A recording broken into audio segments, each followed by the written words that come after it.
နောက်တစ်ခုကတော့ဘယ်သူတုံးဆိုရင်မြတ်စွာဘုရားရဲ့တပည့်သားဝကယဟန္တာပုဂ္ဂိုလ်တဲ့အဲ့ဒီယဟန္တာပုဂ္ဂိုလ်ကလည်းပဲထူပါရဟပဲစေရီတီထားကိုးကွယ်လိုက်တဲ့ပုဂ္ဂိုလ်လက်ဥချီလိုက်လို့ရှိရင်ထိုပုဂ္ဂိုလ်ကိုကြီးညိုတဲ့စိတ်နဲ့လက်ဥချီမိုးရှိခိုးတဲ့ပုဂ္ဂိုလ်တွေကကာဝတိဝတိကိုရောက်နိုင်တယ်နောက်တစ်ခုကတော့ဘယ်သူတုံးဆိုလို့ရှိရင်တရားသဖြင့်တိုင်းသူပြည်သားတွေကိုအုပ်စိုးတတ်တဲ့စัจ java ရိမင်းအဲ့ဒီစัจ java ရိမင်းကလည်းပဲ၅ပါးသီလလုံးပြီးတော့ဒုက္ခိဒုက္ခပါဆိုအင်မတန်မှငြိမ်းချမ်းအောင်တိုင်းသူပြည်သားတွေကိုဆုံးမဩဝါဒပေးတယ်သူဆုံးမဩဝါဒပေးတာတခြားမဟုတ်ဘူးပါနောနဟန္တဘောသူများတဲ့ပတ္တချနဲ့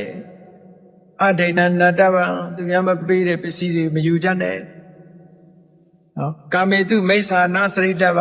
ကာမဂုဏ်ကိစ္စတွေမမှန်ရင်မလုပ်ကြနဲ့ဘုဒ္ဓနာပရိတ္တဗဘယ်တော့မှလိမ်မပြောကြနဲ့မှန်တာကိုပြောကြမစ္ဆပါဏာနပတ္တဗဝိစေဝအဖျော်ရမကားတွေမတောင်းကြနဲ့ဒါသူ့ရဲ့အဆုံးအမပဲအဲ့ဒီအဆုံးအမတိုင်လိုက်တာကြတဲ့လူတွေဟာသူ့အဆုံးအမကိုလိုက်တာတဲ့လူတွေဟာသေရင်နတ်ပြည်ကြီးပဲခုံရောက်ခုံရတယ်ဟောဒါကြောင့်မလို့ဒီမင်းဆိုးရတာကလည်းထူးခြားတဲ့ပုဂ္ဂိုလ်ဖြစ်တော့သူ့ရဲ့အဆုံးအမသူ့ကိုတတိယပြီးသူ့ရဲ့အဆုံးအမကိုလိုက်နာမယ်ဆိုရင်ကောင်းရသူတိဘုံတွေရောက်နိုင်လို့သူလည်းပဲဇေတိပထိုးတီထားပြီးကိုးကွယ်ထိုက်တဲ့ပုဂ္ဂိုလ်လို့ဟောအားလုံးပေါင်းလိုက်တဲ့အခါကျတော့ထူပါရဟဇေတိပထိုးတီထားကိုးကွယ်တဲ့ပုဂ္ဂိုလ်ဟာ၄ဦးပဲရှိတယ်